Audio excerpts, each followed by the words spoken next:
Good evening to everyone. I hope everyone is in good health and safe from any illness. We have seen and heard in recent news about the spike of COVID-19 cases in other countries, including our neighbor Indonesia, due to the more contagious Delta variant of the coronavirus. Alam mo, just a few months ago, because Indonesia was well prepared, marami na silang na-stock na bakuna. And they were one of the few countries to declare that they were almost COVID-free. Ang problema, doon sa Indonesia and in other countries, may pumasok na variant called Delta. Actually, this is just a mutation of itong COVID-19. But ito is more, they say that it's more vicious, it's more aggressive, and fatal. So, as of July 16, the Department of Health has reported 16 new cases of Delta variant in the country. That should give us, put us in grave concern because sabi na nga na it is aggressive, vicious, and more virulent and can cause death faster than the COVID-19. So yan ho ang worry natin. According to our local health officials, the Delta variant is believed to be 60% more transmissible than the Alpha variant. Ang rami na kasi nito, ewan ko how it operates, I mean the virus, na it is easily transmitted to another person. But then again, maybe the Secretary of Health can give us a more detailed explanation. Matapos ito, tapusin ko lang ito.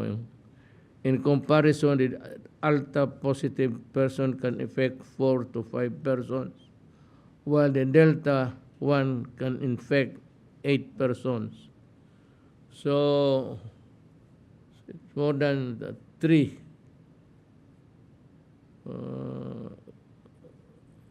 5, ito, 8. So may 3 talaga. 8%. So the reported local cases in the country is a cause for serious alarm and concern. Again, it's redundant, but still it's good as any warning that can be given to the people. We may need to reimpose stricter restrictions to avoid mass gathering and prevent super spreader events. Now, it is not only Indonesia, tinamaan uli ang Korea at Taiwan. Sila yung nag-lockdown kasi pumasok nga itong variant na Delta. I hope that our existing infrastructure in dealing with the problem of COVID-19 can cope up. Depende kung the vaccines for COVID-19 can be as effective in dealing with the virus Delta. Pagka nandito na, sakali man it will spread, I hope it will not, then we'll have to go again to stricter measures. We are not the only one.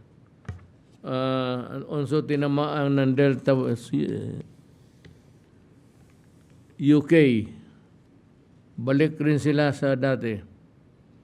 I urge the DILG and the PNP to implement existing protocols with greater urgency and necessity.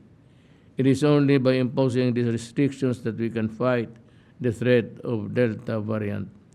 Now, remember that the reason why the security forces of the government are very strict,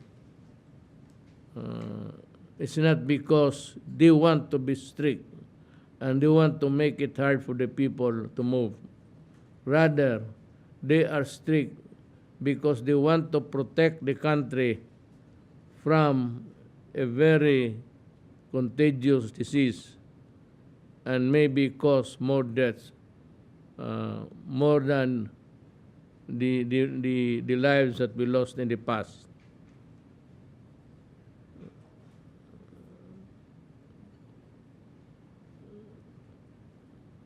Meanwhile, the latest Pulse Asia survey reported similar data, with 43% respondents willing to get the vaccine. Alam mo, I don't want to be yung bunganga ko, pero itong mga buang na ito, they not only endanger themselves, their family, but everybody they come in contact with, and everything that they touch or hold, mag-iwan sila ng virus, they can spread, and they are called the spreader because they spread with more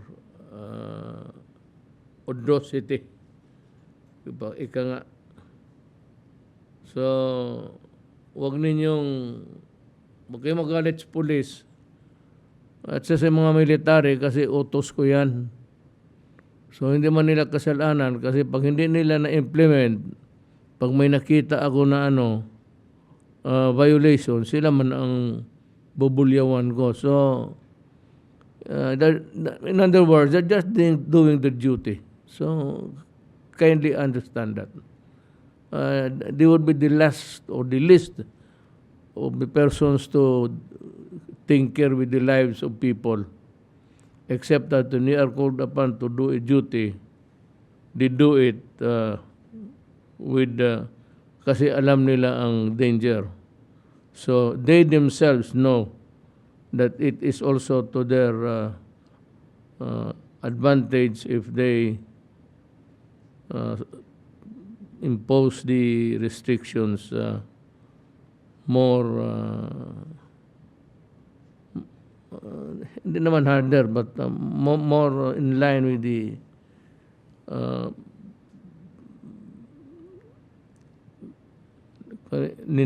regulations of government. I ask our national and local workers to heighten their vaccine information and education campaign to further increase on vaccines. Alam mo the importance of vaccines. Yung word na lang, the importance of vaccines, you must get the vaccine or you die. Ilang beses na yan sinasabi na, many times. So, kung ayaw talaga ninyo maniwala, huwag mo na lang kayo lumabas ng bahay para wala kayong mahawa.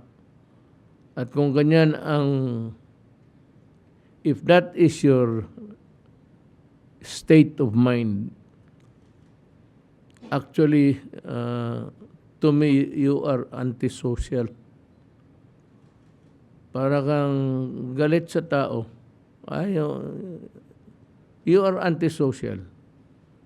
Because in face of the danger confronting you and knowing fully well that it is really dangerous, you choose the path of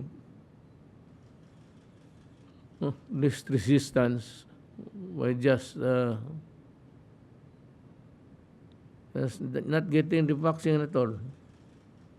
Ito yung gusto ko.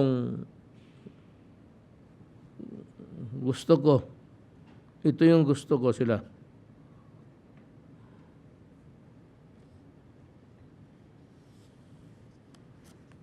vaccines lang ito talaga. I have seen in the news in a recent incidents where a certain Arvin Tan resisted arrest by police authorities and led a car chase from Quezon City to Manila, damaging several vehicles and injuring many. Tinitingnan ba ninyo ito? Have you had the opportunity to bring him to a facility where he can be tested if he is free of drugs? Also reported was a certain Franz Orbos who allegedly assaulted cops and traffic enforcers in Muntinlupa after getting apprehended for his parked vehicle that blocked traffic along Susana Heights. So to proceed with the program, we would call on the Secretary of Health to make his report to the people. Good evening, Mr. President, and good evening to the Senate Committee on Health and Demography Chair, Senator Bongo, my fellow members of the Cabinet and the Interagency Task Force. At higit sa lahat po sa ating po mga minamahal na kababayan, magandang gabi po sa ating lahat. Mr. President, ngayon na labing siyam ng Hulyo, meron po tayo nadagdag na 5,651 na bagong kaso. Ang ating pong total now, as of July 19, 1.513396 cases. At ang ating pong active cases dito ay umabot po ng 47,561. Ang katumbas po nito ay ang 3.14% of all cases reported. Samantalang recoveries naman natin ay umabot na ng 1.439 million. At ito po ang katumbas ay 75% ng lahat ng atin pong naitala. Ang ating pong case fatality rate ay umabot naman po sa 26,786 or equivalent to 1.77%. Ito po yung mga sa kanan, ang mga top 3 regions na may naiambag na matataas na kaso sa national caseload. Ang NCR po, 941. Ito po ay tumaas compared to the past days. Ang Region 4A, ganun din po, 808. Ang Region 6, 771. Region 7, 653, and Region 3, 427. Next slide. Ito naman po ang atin sunod na slide. Nakaraan linggo po, natukoy natin ang 16 na karagdagang kaso ng Delta variant sa bansa, particular na po sa NCR na kung saan may 3 pong naitala. Ang Region 6 may 2 po at Region 10 may 6 na Delta variants na naitala. Dahil po dito patuloy natin binabantayan ang ating mga kaso at ang ating pong health systems indicators at pinaigting ang pagpapatupad ng ating iba't ibang response strategies upang mapigilan ang posibleng surge na kasalukuyan naranasan ng ating mga karatig na bansa katulad ng Indonesia, Malaysia, and Thailand. Mr. President, kung naalala ninyo, ang Indonesia ay ang bagong bansa na isinama natin doon sa travel restrictions. Nauna po yung Oman, UAE, India, Sri Lanka, Nepal, Bangladesh, tapos ngayon ang Indonesia. Sa kasalukuyan po, ang ating mga experts ay pinag-aaralan kung ang ating pong travel restrictions ay palalawigin natin kasama ang Malaysia and Thailand, Mr. President. Sa mga susunod na slides, amin pong ipapakita ang mga indicators na ating pong binabantayan at ang amin mga rekomendasyon upang mapigilan natin ang patuloy na pagkalat ng Delta variant. Ang sunod naman na slide po ay ang mga epidemic curves natin. ng NCR, ito pong blue, matapos po nag-peak ang mga kaso sa NCR, sa rest of Luzon, itong kulay pula. Ito naman berde ay ang atin pong NCR plus areas. Ito naman pong orange ang Mindanao at ang Visayas naman yung aqua. Makikita po natin ang NCR, nagpa-plateau na po siya. Ayan po. Nagpa-plateau na po siya. Kasama din ang ating plus areas na Calabarzon and Region 3. Nagplateau na po sila. Samantalang ang ating po rest of Luzon, nakikita natin, matapos nagkaroon ng bahagyang pagtaas, nagpa-plateau na rin po siya. Ang ganoon din po, Mindanao, nakikita natin, bumababa naman dahan-dahan ang mga kaso ng Mindanao, yung orange line. Samantalang ang Kabisayaan naman po ay ganoon din, medyo nagkakaroon po ng konting pagbaba. So ganoon po man, binabantayan pa rin po natin at sana hindi na po ito tumaas muli katulad ng pag-search natin ng March and April. Sa pangkalahatan po, Ginoong Mr. President, habang tayo ay nakapagtala ng 16 na karagdagan na Delta variant sa bansa, tayo po ay nananatiling nakatutok sa paggalaw ng ating pong case trends at ng health system indicators para mas maging mainam ang pagresponde natin sa banta ng variant na ito. Patuloy na nagpaplato ang ating mga kaso gaya ng aking pong pinaliwanag kanina. Ngunit nagsisimula tayo makakita ng trend reversal sa mga high at moderate risk regions kasama ang Region 6 at Region 10 kung saan natukoy natin ang Delta variant. Nasa high and critical risk ICU utilization rate ang mga karatig na rehiyon ng Region 10 sa Mindanao habang malapit nang umakyat sa high risk ang ICU utilization rate ng Region 6 at sa moderate risk ang ICU utilization rate ng Region 10.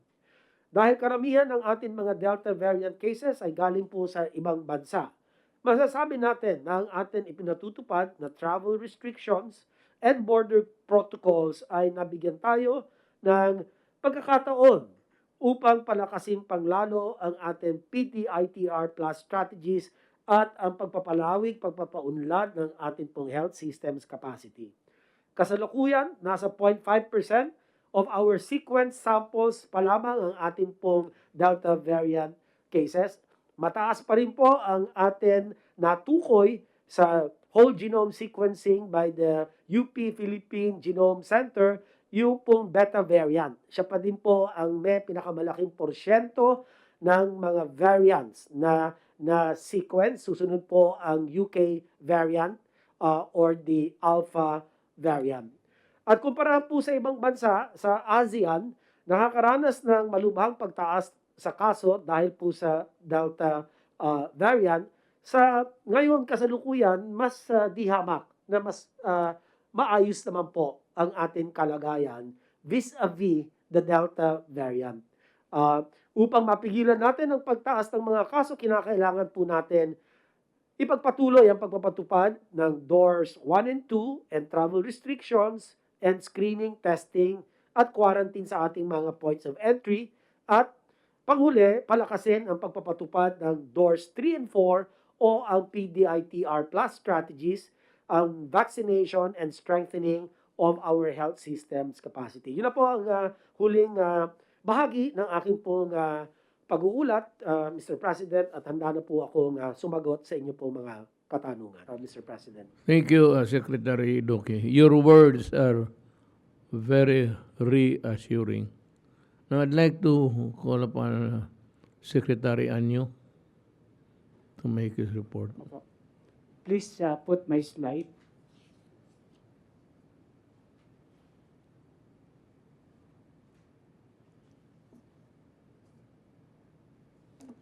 Magandang gabi po, Mr. President, Senator Bongo, fellow public servants. Akin pong iuulat naman sa parte po ng enforcement na pinangunahan po ng DILG. Dito po sisimulan ko po ang aking ulat ngayong gabi sa implementasyon ng National Vaccination Program na nakalap natin mula sa datos ng mga LGUs. Makikita po natin na nasa 42.26 million Filipinos ang nasa eligible at priority groups na ang nakapagparehistro sa vaccination monitoring systems.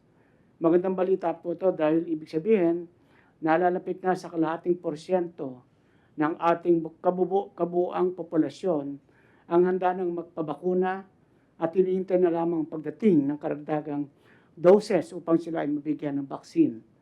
Makikita naman din po sa ating slides ang kahandaan ng ating LGUs sa pagtugon sa mga hamon ng COVID-19. Almost 26,000 LGUs po mula sa probinsya hanggang barangay ang nakapag-submit ng vaccination action plans. Sa ngayon po ay nakapagtala na tayo ng 36 na kaso ng mas nakakahawang COVID Delta variant sa bansa. At dahil hindi kayang tukuyin ng ordinaryong test kits at kailangan ng genome sequencing, maaaring mas malaki pa ang bilang ng may dala ng variant na ito sa ngayon. Kaya nangangailangan ng mas matinding pag-iingat ang lahat. Ang Delta variant ang nakikitang sanhi ng biglang pag-spike ng mga kaso sa ibang bansa katulad ng India at Indonesia. May ilang mga bansa rin tulad ng United Kingdom, Australia, Malaysia, nakasalukuyan nagpapatupad ng lockdowns upang mapigilan ang pagdami ng infections dala ng nakakahawang Delta variant. Sa susunod ng mga araw ay maglalabas ang DILG ng memorandum upang paalalahanan ng ating local government units na maganda sa lalong madaling panahon ng mga estratehiya sa posibleng local transmission ng COVID Delta variant.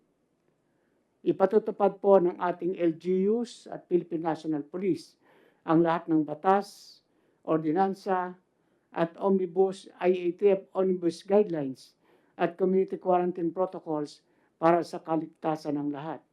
Kaya wag pong mangamba ang ating mga kababayan sapagkat tayo ay may mga nakahandang plano para sa COVID Delta variant. Ating hihigpitan ang mga border controls, lalo na ang mga international airports at seaports. Pangungunahan din ng ating mga local chief executives ang aggressive PDITR plus vaccination strategy, ang mabilisang pag-testing, tracing, contact tracing, pag-isolate sa mga COVID positive patients sa pamamagitan ng ating Operation Listo for the protection, for the protocols for the management of emerging infectious diseases. Magdadagdag din po ng kaukulang quarantine and isolation facilities at mga healthcare facilities. At higit po sa lahat, pinaalalahan natin ang lahat na dapat ay susunod sa minimum public health standard. At kailangan din po natin magpabakuna kaagad. Ito ang pinakamahusay na panlaban sa COVID, lalo na sa COVID Delta variant. Next slide, please. Mr. President, narito naman ang mga nakalap nating ulat sa ating pagtutulong-tulong na mapuksa ang pagkalat ng illegal na droga sa ating bansa. 9 na individual na sangkot sa kaso sa illegal na droga ang kusang sumuko sa mga otoridad mula 11 July hanggang 17 July. Sa panahong ito, nagsagawa ang pamunuan ng PNP at ibang ahensya ng 937 operasyon laban sa illegal na droga. May 1,282 individual ang naaresto, habang 6 ang naitalang namatay sa mga naisagawang police operations. Mahigit 6 na kilo ng sabu at mahigit 129 na kilo ng marijuana ang nakumpiska. Kasama na rin po ang 16 na gramo ng cocaine at 5,637 tableta ng ecstasy. Ang lahat ay nakakalaga ng 69.6 million pesos. Halagang nakumpiska sa mga illegal substances sa nakaraang linggo. Yun lamang po, Mr. President. Is there any question for Secretary Anyo? If there is none, then we move to Secretary Roque for his statement. Magandang gabi, Mayor, magandang gabi kay Senator Bongo at sa ating mga kasama. Well, unang-unang po, patuloy pa rin ang ating mga symbolic vaccination sa iba't ibang sektor ng A4 at dinadaluhan pa rin po natin yan. No? At kasama po dito sa ating mga dinaluhan ay yung pagbabakuna ng mga frontliners. Unang-unang po muna yung pagbabakuna po ng private sector. Ito po yung Federation of Filipino-Chinese Chamber of Commerce and Industry. No? Sila po yung unang-unang nakatanggap ng delivery ng Sinovac na ang ginamit po ay yung tripartite agreement. So sila po yung pinakauna pa rin na pribadong sektor na nakatanggap actually ng bakuna sa pamamagitan po ng ating tripartite agreement. At nangyari po itong pagbabakuna nila sa Hope Christian School sa Binondo, Manila po. No? Nakakagalak naman po dahil nakita ko nung nagbabakuna doon sa Chinatown na karamihan na nagbabakuna ay mga empleyado po ng mga maliliit na negosyo dyan po sa Chinatown. No? Ito po ay naganap ng July 14, 2021. Kasama po dyan sa larawan yung presidente po ng Chinese-Filipino-Chinese Chamber of Commerce na si Henry Lim Bogyong. Next slide please. Ito pa po yung mga larawan doon sa Federation. No? Next slide please. Nanggaling din po tayo sa isang Taguig Bakuna Nights. No? Ito po yung kumbaga gimmick po ng mga LGUs na bakunahan yung mga nagtatrabaho sa araw. So hanggang alas 12 po ng gabi sila po yung nagpapabakuna. At dito po sa Taguig, maganda po yung kanilang bakunahan sa isang mall po ng Ayala. At meron pa po sila mga entertainers, no, para hindi po maimit yung mga galing sa trabaho habang sila po yung nagpapabakuna. Wala po kasi dito si Secretary Tugade, pero kanina po nagkaroon po ng magandang balita. Itong ating Philippine Coast Guard po ay nagpaalis po, no, ng isang Chinese naval warship po. No? Challenge po nila itong Chinese naval warship nito sa Marie Louise na within the napakalapit po sa El Nido. No? Ang istorya nga po, yung ating Coast Guard vessel po ay pabalik galing sa kanyang paglalayag sa West Philippine Sea. Papunta po siya sa Palawan kung saan siya po nakadock at dito po niya nakita itong Chinese naval vessel. No? At bagamat it was I think the first time na nagpaalis siya ng naval vessel, wala naman pong insidenteng nangyari. Nag-responde naman po yung Chinese vessel at umalis doon sa lugar. No? At sinigurado po ng ating Coast Guard na nakalabas na talaga na exclusive economic zone bago po bumalik sa Puerto Princesa.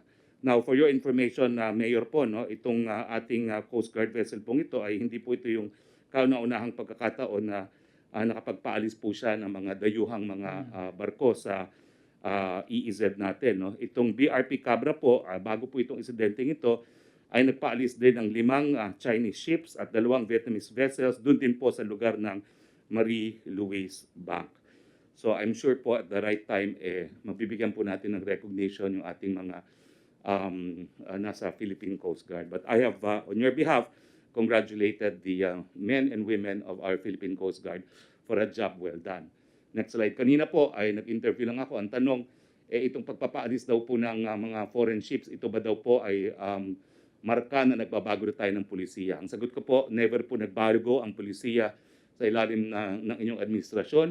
Ang sinabi po natin, wala tayong teritoryo na isusurrender at babantayan po natin kung anong atin.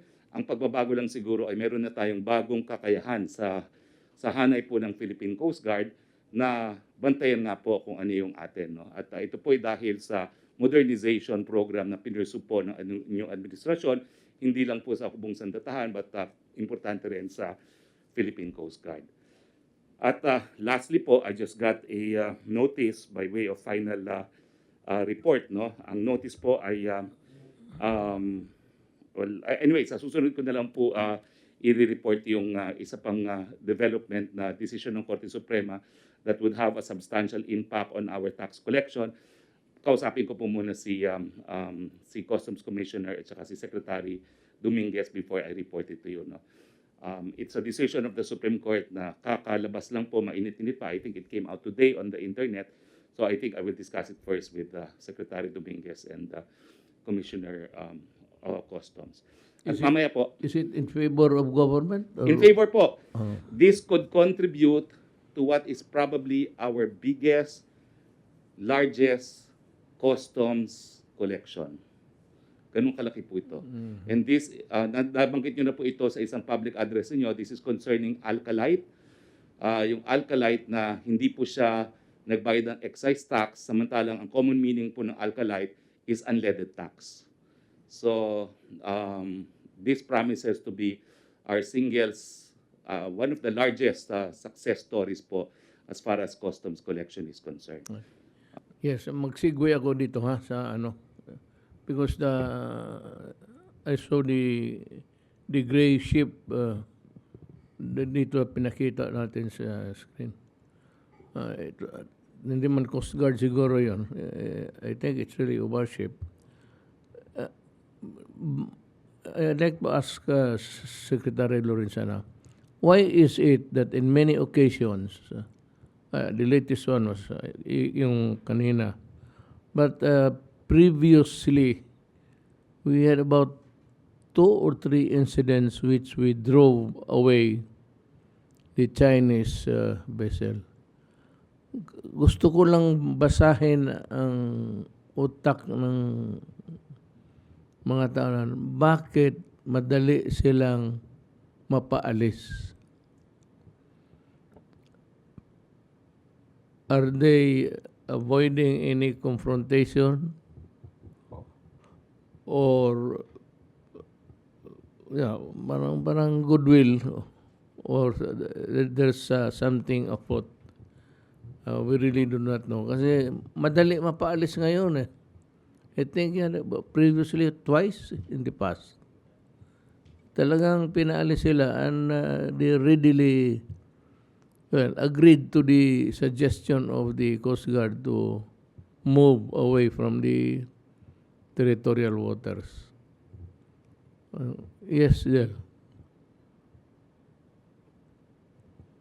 Mr. President, ang suspetsa ko po ay kaya sila umalis dahil napakalapit na nila sa Palawan eh. And that is already not contested sa atin yun eh. So, isa yun. Pangalawa, parang ayaw nila magkaroon ng insidente dyan involving their naval ships kasi naval ships na ginagamit nila samantalang ang ginagamit natin ay yung civilian ship na Coast Guard. So, yun pa mga dahilan siguro kung bakit ayaw nila makipag-confrontation at umaalis na lang sila. No, historically, we never really sent any of our warships. Puro Coast Guard lang yun. That's really Coast Guard pa, is part of the diplomatic, yan eh. We do not send warships. And Mayor, if I may add, siguro kasama na rin po dyan yung mabuting relasyon natin ngayon sa China na ayaw rin nilang madistorbo. No? So pag nalalaman naman nila na talagang napakalapit na sa Palawan at kinakailangan umalis, umaalis naman sila pag pinapaalis. Yun lang po. Kaya nga. So it's very easy for them now to go away upon our suggestion. Let's hear from si Charles. Wala ba tayong panel? Is there no panel to talk to? Ikaw na siguro.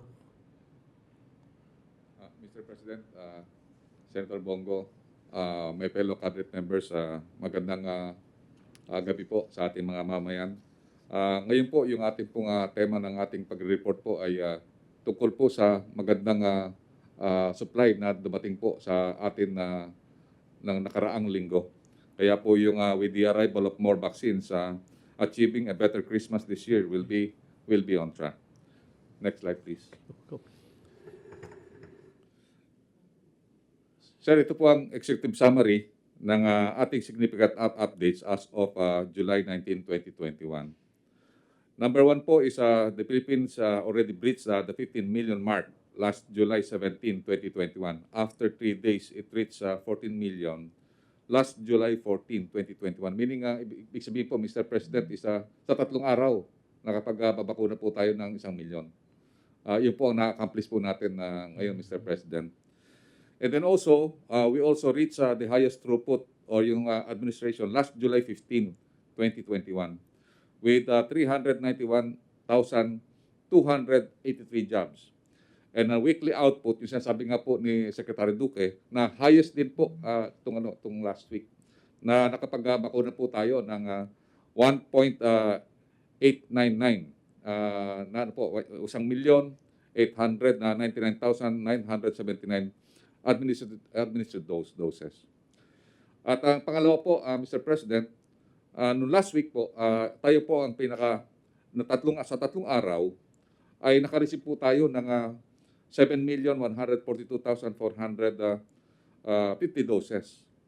So as of July 19, we already received 10,464,550 this month.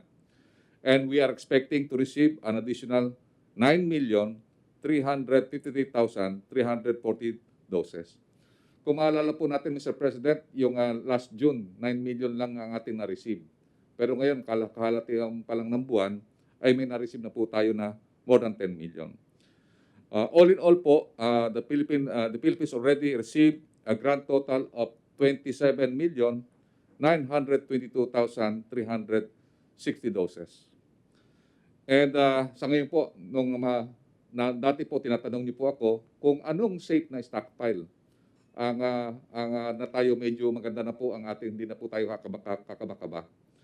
So yung number 3, PH already reached its desired stockpile level of above 10 million. Sa ngayon po, sumobra pa po tayo na 12,826,099, in which our supply can last up to 32 days or up to August 17.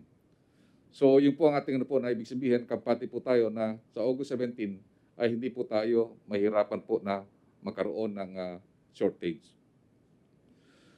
Number 4, we fully deployed the 3 million doses we received from AstraZeneca from the Japanese and the COVAX donation last week, and the 1 million dose of Sinovac for the second doses. We are currently deploying the 3.2 million doses of J&J. Ito po J&J po talaga dinideploy na natin ngayon kasi we are racing against time kasi one shot lang ito. And another 1.5 million doses of Sinovac and the 1.15 million doses of the private sector AstraZeneca procurement. And number 5 po is because of the Delta, we are redeploying our vaccines to the Delta variant area of concerns in Region 10, in NCR, in Region 6, at saka po yung mga ECQ at MECQ areas. We would like to thank US and Japan and the COVAX donation sharing. We already accounted 6,365,300 or doses which is 61% of the total supply we have already received for July. Nagpapasalamat po tayo, Mr. President, kasi ang karamihan po dito, mga US donation po, lalo na po yung J&J na 3.2, napakalaki po yun, natulong po sa atin na one time. Yun ang pinaka-biggest delivery po natin. And then, meron po tayo nahiringan na meron pang additional 3 million po na sa COVAX donation sharing, and it's also set to arrive either July or August. And also, we have been told by the Ambassador Cruz, that they are willing to donate 415,000 AstraZeneca po. And they promised that they will deliver it this July. Nagawa na po namin ang paperwork, Mr. President, and we are hopefully na maibigay po natin yun either sa mga ating uniform personnel para po mabakunahan na po natin ang ating uniform personnel before the end of August. And then also, meron po kaming nahiringan din na yung COVAX, baka po mag-donate ng Chinese vaccine, either Sinopharm or Sinovac. Pagka po available ang Sinopharm, bibigay po sa atin. Ang sinabi po namin na we are willing to receive yung Sinopharm or Sinovac kung ano po ang available. And it will be available, according to them, next month. So kasama na po ng WHO COVAX ang Chinese vaccine dahil meron na po silang tinatawag na emergency use list. And then in compliance with your guidance, Mr. President, bumisita po kami kanina nila SND, ako po at saka si Secretary Duque at saka si SILG. Mr. President, tuwan-tuwa po sila. Gusto pong ipaabot po sa inyo pagpasalamat po ni Mayor Oka Moreno at saka ni Mayor Eric Cañosa na hindi natin sila pinababayaan. At ipinabot po namin ang aming pagtulong sa kanila dahil meron po tayong dala na 150,000 na Johnson & Johnson. 128,000 sa Region 10, at 20,000 po sa Cagayan de Oro, at 3,000 po doon po sa Hingoog City dahil kasi po sila meron po mga tinatawag na variant of concern na Delta. So, tutuloy din po kami. Ako po bukas po, tutuloy po ako sa Jensan. Dahil po, alam po natin na ang Jensan ay tinutunguhan din po ng mga fisherman, na mga Indonesian na fisherman at saka mga Malaysian fisherman. So, ang ginagawa po natin para magkaroon po tayo ng stricter border control with the mayor and also with the military present in Jensan. So, next slide please. Sir, ito po tayo. Ito po talaga ang natin. Let's look at the update on the vaccine supply as of July 19. As we have said, now we have 164 million doses for procurement and COVAX and other donation. Mamaya po, iyan po, ililay down po natin na total po ng 164. Out of these doses, 27.9 na po ang ating natanggap, or sinasabi natin 17%. And then meron pa tayong ini-expect na 136.1 million na within 6 months or 83%. Dito po sa mga natanggap po natin na mga bakuna, 15.1 million na po ang ating na-administered. At 10 million po ang first dose at 4.7 po ang second dose. Na-report na po yun ni Secretary Duque. And then yung ating stockpile, doses to be administered on stockpile on the different warehouses is 12.8 million. Nasabi na po natin na yung 12.8 million ay equivalent po yan sa 32 days. Nakagamitin po natin na ang average is 400,000 a day. So meron po tayong ample na supply na hindi po tayo kakabahan sa month ng August. Ang titingnan po natin ngayon, yung month ng September. Next slide please. So ito po ang ating total na na-acquire po natin. Kung makita po natin ang ating kontrata sa Sinovac na na-sign na natin with ADB is 26 million. Sa Pfizer with ADB is another 40 million. Ang Moderna sa World Bank 20 million. Ang AstraZeneca sa private sector at LG 17 million. Yung Sputnik, ito po ginagamit po natin dito, DOH fund at saka po yung ating mga savings 10 million. And then yung COVAX donation or yung tatawag na donation sharing with COVAX, 44 million.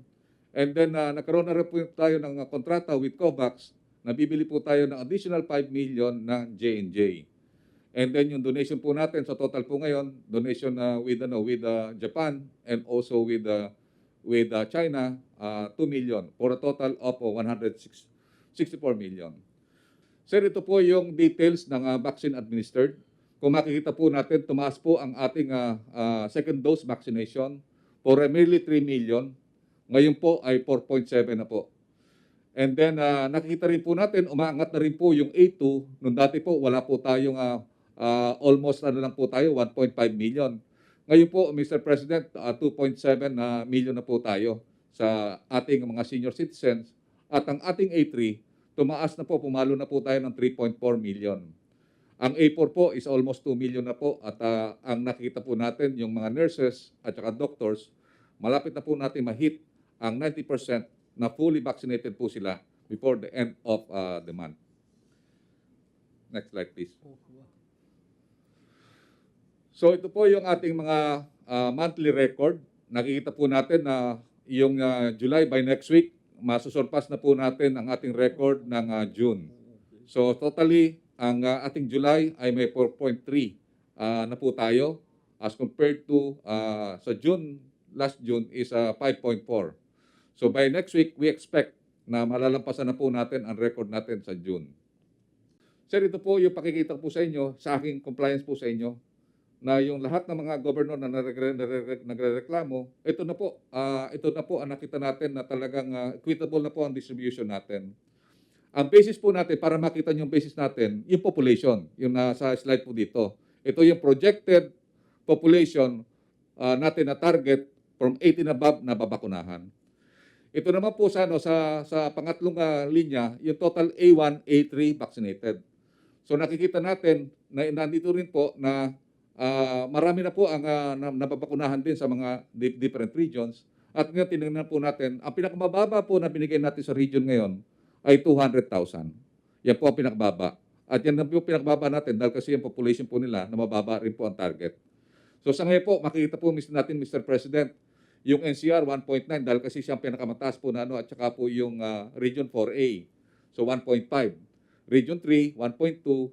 And then Region 6, nakita po natin yung Region 6, yung Iloilo, dahil kasi po siya po ay yung mga variant of concern, 743,000. And then Region 7, 729. And then yung Region 11, yung Davao, 592 or more or less 600. At nakita natin yung Cagayan de Oro, binigyan din natin ng more or less 400,000. Ito po, matadagdagan po Mr. President, kasi yung vaccine natin na binigay dito ay 10 million pa lang po. Pagka po dumating yung another 6 million, mabibigyan pa po sila, Mr. President. So this is my compliance to you, Mr. President, and I'm telling to the public that talaga po ano po natin, very fair po ang ginagawa po natin sa distribution. It is based on the targeted population, and also it is based yun sa mga priority targets po natin ng mga sector. That's all, Mr. President. At ang last slide po ay talagang nangangako po kami na ang inyong guidance to vaccinate all Filipino for free. At the same time, walang maiiwan at walang iwanan, ay gagawin po namin po yan. Maraming salamat po, Mr. President. Thank you, Secretary Galvez. You're doing good. The vaccine is proceeding well. Meron lang ako, before we end, meron akong, nandito pa pala si Bernard, do you have something to say? If we are ready, you go ahead with your the slides also. Yes, Mr. President. Bibilisan ko lang po, Mr. President. Magandang gabi po, Senator Bongo, cabinet members, magandang gabi po. Tungkol po sa Metro Manila, handang-handa po tayo dito po sa Delta variant. Muli, nagpapasalamat po kami kay Secretary Galvez, sa DOH, sa inyo po, at sa mga mayors po. At pinakahuli na lang, Mr. President, kayo na po ang nagsabi kanina na ang Delta variant ay very aggressive, very infectious. At sinabi po ni Secretary Duque na ang NCI cases sa ngayon ay tumataas. At meron tayong 3 kaso ng Delta. In fact, ang increase ito ay exponential. Kami po ay nagbotohan po kami kanina, no? Kami po mga alkalde, mga mayors, nag-usap-usap po kami at hinihiling po sana namin sa IATF na baka maaari na yung polisiya tungkol sa 5-year-old pataas ay baka pwedeng isuspindi muna sa Metro Manila, no? Dahil nga po meron kami kaso rito at medyo tumaas po ang kaso rito. Sa dahilan po na ang 5 to 17 ay hindi bakunado at sila po ay posibleng maging super spreaders, no? So, ito lang po ang aking report, Mr. President. Ang mga mayors ay nagkakaisa rito, iisa ang boses, iisa ang boto ng mga mayors po rito. At gusto ko lang sabihin, handang-handa po sila dito po sa Delta variant. Salamat po. I admire your industry. By the way, kaya ba natin magkanta ng happy birthday o magsabi na lang ako happy birthday? So, happy birthday to you. Salamat po. Salamat mga kasama. Thank you po. So, we'll go to Carlo. Maraming salamat. Secretary Nograles then. Thank you, sir.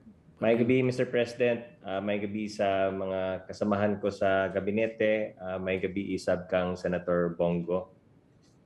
I-continue ko lang yung report natin sa mga pre-SONA events, Mr. President. Again, bumisita po tayo doon sa iba't ibang region as part of the pre-State of the Nation address. At na-report ko na po yung ibang mga regions na napuntahan natin. So I will continue with the report. Unahin ko po yung nangyari po sa Tacloban, Leyte. This is for Region 8. If I have my slides, yes, there. Thank you. Next slide. Next slide. So diretso na po tayo dito sa Region 8 sa Tacloban, Leyte. Naging kasama po natin dyan ang CORDS ng Region 8. Department of Human Settlements and Urban Development Secretary Eduardo Del Rosario. Next slide. Ang accomplishments po natin dyan on the peace and order front, Mr. President, ay patuloy pa rin yung efforts natin to free Eastern Visayas from insurgency. Na-facilitate po yung dismantling of 6 guerrilla fronts at meron pong na-reduce na po yung Region 8 into 5 guerrilla fronts with 1 more almost dismantled and yung 4 po to be finished before 2022. Good news po, Leyte, Southern Leyte, Biliran, and Samar have all been freed from organized NPA insurgency. And with the assistance ng ECLIP at Amnesty Program, malaking bahagi po ito. In fact, 296 former rebels, and that's 47 NPAs, and 249 militia ng bayan members were provided assistance through the ECLIP program, no? 13.85 million pesos worth of assistance. Sa Samar din po, Leyte Peace and Prosperity Village, may na-establish na Samar Leyte Peace and Prosperity Village in coordination with the province of Leyte, and 1.85 million cash aid were provided to former rebels through this Peace and Prosperity Initiative. Meron din pong 4 na halfway houses for former rebels that were constructed in the region. 267 firearms, 221 explosives were also confiscated by our law enforcement operations. 380 target barangays were cleared. 136 NPA regulars and 550 party members and militias also surrendered coming from Region 8. Together with our cords doon, si Secretary Rolando Jacelito Bautista ng Department of Social Welfare and Development. Next slide. Nireport po niya na ang accomplishments po natin dyan ay, of course, under the DSWD, yung Social Amelioration Program, wherein 400,158 families benefited under the emergency subsidy. And meron din po tayong National Greening Program in the region, 73,779,259 seedlings produced with 62,487 hectares planted.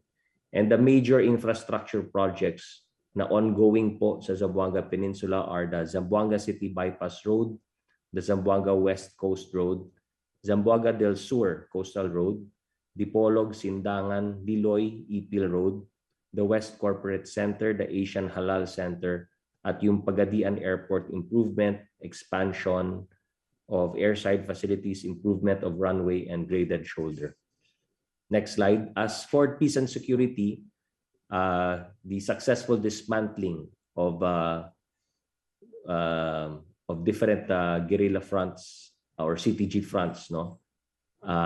CTG Front Feliciano B and CTG Front Cara were dismantled in 2019. CTG Front Joji, CTG Front 13, HQ Calo were all dismantled in 2020.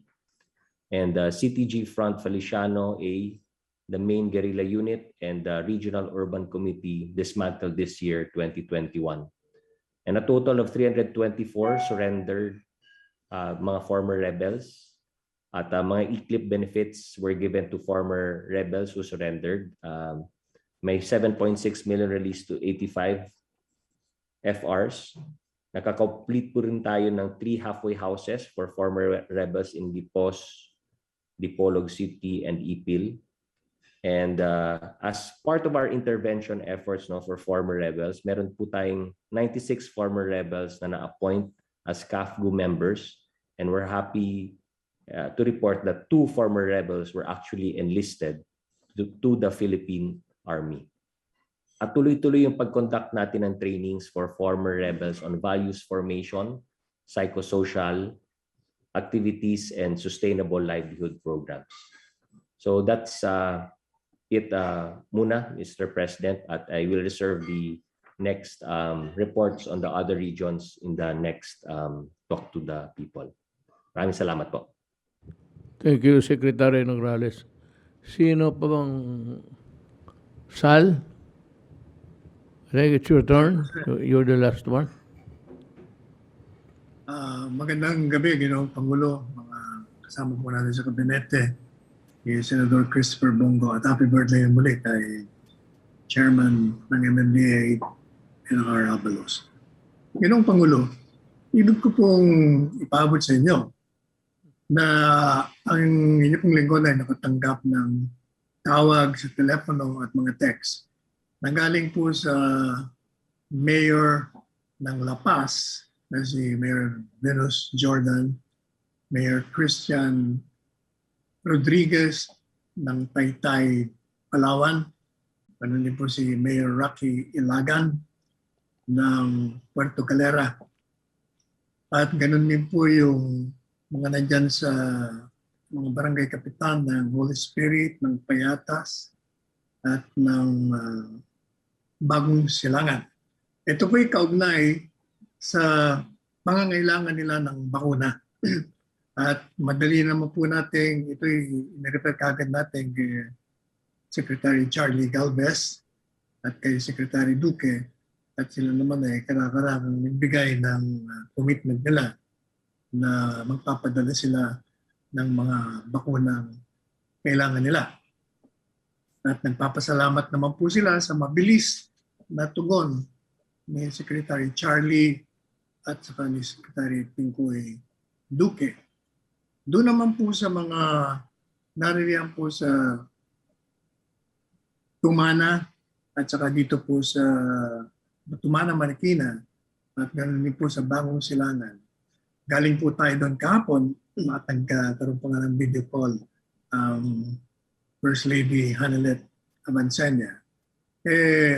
Inilabas po nila ron ang kanilang suliranin sa Tuwid-Tuwina at yung pagkabaha ng kanilang lugar. At katunayan, doon po sa covered court na pinunta natin kung saan nagbigay tayo ng mga ayuda galing sa mga kaibigan natin, maliban pa sa mga ayuda galing sa pamahalaan. May mga nakatira po doon sa tent at matagal na po sila ron. At ang problema daw po nila, kung maaari, pinaparating po sa atin na kailangan nila ng dredging, kailangan nila ng dike, at palagi na lang daw po ang suliranin nila. At talaga namang nagagambala ko sila dahil yung pagbumaha ang Marikina River, talagang yang nandyan sa Bagong Silangan, yan sa Tumana, Marikina, talagang nalulunod ang mga bahay at mga tao. Kaya pinaparating naman po kagad natin kay Secretary Mark Villar at sa mga iba pang ahensya ng gobyerno upang tugunan at nangako naman po sila na gagawa sila ng paraan. Now, kaugnay naman po dito sa nagiging suliranin po natin ang Delta variant. At palaging nakikiusap sila Secretary Duque, sila Secretary Charlie Galvez, na tayo ay palaging mag-observe nitong social distancing na tinatawag, ng pagsusuot ng maskara, paghugas ng mga kamay. Now, meron po akong isang paksa, Ginoong Pangulo, na bilang inyong Chief Presidential Legal Counsel, bilang punong abogado na nagbibigay ng payo sa batas, hindi ko po maaaring palampasin ang isang pahayag ng dating naging Ambassador Alberto del Rosario, kung saan siya po ay nagpapalipad ng akusasyon at lumilika ng intriga ng kasinungalingan laban sa inyo kaugnay sa inyong pagpapanalo nung nakaraang halalan ng 2016. Sang-ayon po sa kanya, siya ay nakatanggap ng impormasyon kung saan yun daw pong halalan ng 2016. Ito'y nagkaroon ng pagtulong at pagtanggap naman ng tulong ng suporta sa inyong pagkandidato galing sa dayuhan. Unang-una, yung pong sinasabi ni Ambassador de Rosario, sang-ayon sa kanya, natanggap niya ito noong pang panahon ng halalan. Bilang public officer, isa pong tungkulin niya na ito'y ilantad niya, ibulgar niya sapagkat ito'y labag hindi lamang sa batas kung hindi sa saligang batas. Subalit, hindi po siya umimi. At ngayon lamang siya nagsasalita nang wala pang ebidensya. Kaya ang tingin po natin yan, ito, ang layunin po ni Mr. De Rosario ay mantsahan ang iyo pong pagkapanalo noong 2016 at ilarawan na kayo'y lumabag sa batas at sa saligang batas. Alam po ninyo, sabi ko nga po sa counterpoint at sa mga interview sa akin sa media, ito pong akusasyon, unang-una isang kabalbalan, isang kasinungalingan. Sapagkat kayo bilang abogado, bilang isang public prosecutor o piskal, at dating alkalde, nakilala sa mabangis na pagpapatupad ng mga batas at ng saligang batas, labag sa karakter nyo na kayo ay humingi o tumanggap ng tulong sa isang dayuhan upang manalo lamang sa halala. Alam ninyo at alam nating lahat na yung paghingi ng suporta at pagtanggap ng suporta sa isang dayuhang pamalaan upang makakuha ng boto sa mga botante, labag ito sa election law, labag sa saligang batas. At ito, kontra din po sa inyong karakter na kayo ay kilalang-kilala na nagpapatupad ng halos mabangis na pagpapatupad. Firstly, at walang awang pagpapatupad ng batas, kahit na nga sa inyong sarili. At kung tungkol naman doon po sa pagpapanalo ninyo, na pilit niyang minamansahan, ang kasaysayan po ninyo, Ginoong Pangulo, ay nagpakita na lahat ng halalan na sinamahan ninyo, wala kayong ipinatalo. Sapagkat ang naging political brand ninyo na inasahan nyo na tatanggapin kayo ng tao ay yung inyong iron-willed, responsive, and inclusive kind of governance. At yung pong mga accomplishments na nagawa ninyo bilang alkalde at bilang isang public servant na umani ng paghanga at respeto ng mga kababayan. Hindi nyo kailangan unang-una ang suporta ng dayuhan at hindi kayo maaaring humingi at tumanggap sapagkat ngayon ay labag sa batas, labag sa saligang batas at labag sa inyong karakter. At dahil nga po diyan sa paghanga sa inyo ng sambayanang Pilipino, kayo'y nakakuha ng pinakamataas na margin, which is unprecedented sa kasaysayan ng ating bansa. Tandaan, sabi ko nga po sa kanila, ni ayaw nyo nga tumakbo sa Panguluhan. At kaya lang kayo napilitan tumakbo na gusto nyo na mag-retiro ay sapagkat talagang hindi matatanggihan ang nagdadagundong na pagnanais ng sambayanan at ang inyong pagtanggap sa tinig ng bayan at sa mga itinakda ng mga Diyos ng tadhana. Kaya po kayo nanalo. Ito naman po si Mr. De Rosario. Kung totoo na nakatanggap siya ng ganong informasyon, dapat siya bilang public servant, sapagkat dati po siyang ambassador mo, kayo ay, dati siyang secretary ng DFA, kaya dapat matapos na ibunyag yun, inusin po kayo kung totoo yung sinasabi niya, pero hindi niya po ginawa yun. Bakit niya hindi ginawa? Ang sagot po doon ay kasing liwanag ng sikat ng araw na ang kanyang layunin lamang ay magpakalat ng kasinungalingan. Pareho ng mga kasinungalingan ikinakalat niya kaugnay naman sa West Philippine Sea laban po sa inyo. No, sir. Kaya ito pong mga detractors nyo, let siguro me panahon na po cut you, na tumahimik at maghunos tumahimik. din naman sila. At tanggapin nila ang katotohanan na talagang kayo ay tinatanggap ng tao dahil sa inyong mga ginawa sa sambayan ng Pilipinas. Sandali. May I cut you there? Alam mo, itong visiting forces agreement, ang extension niyan is on deck, on the table.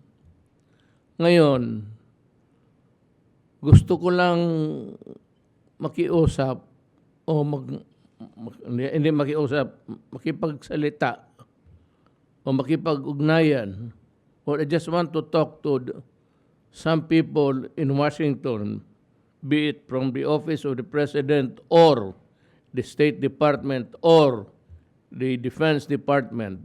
You know, we are still investigating it. But you know, ikaw, Alberto, pag nasilip ko lang meron ka, I will charge you for marami akong ididemanda sa iyo. Ako na, I have not for the life of me sued anybody, libel or anything during my 23 years, 4 years as congressman, tapos vice mayor, hanggang presidente. Pero ikaw ang habulin ko kasi ikaw ang nag-transmit sa message. You are in olden times, kung atwar lang tayo sana, you are guilty of treason. Kaya nga pala, kasi hindi ka Pilipino. Kung saan ka napulot, bakit itsura mo, hindi ka talaga Pilipino, sa totoo lang.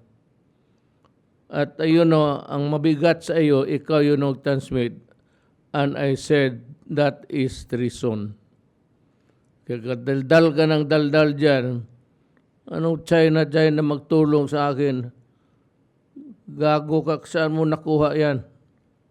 16 million makuha mo ng tulong sa ibang bayan. 16 million mabili mo. Ang aking majority is 6 million over lahat 16 million.